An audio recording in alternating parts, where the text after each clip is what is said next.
Noong 2001, sinabi ng lahat na mamamatay na ang mga travel agent. Dumating ang Expedia, dumating ang booking apps, at biglang kaya na ng kahit sino mag-book ng eroplano at hotel ng mag-isa. Pero hindi sila nawala, nag-aral sila.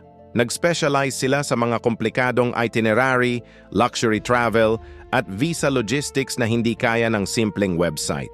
Sinabi nila sa sarili nila, ligtas na kami, hindi maabot ng machine ang ganitong trabaho.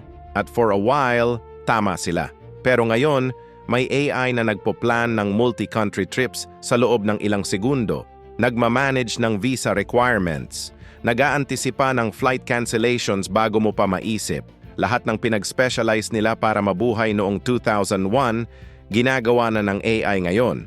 Ang nakakakilabot, nilabanan na nila ang machines isang beses. Nanalo sila. Nagtiwala sila na safe na sila. Hindi pala sila nanalo. Nag-delay lang ang talo.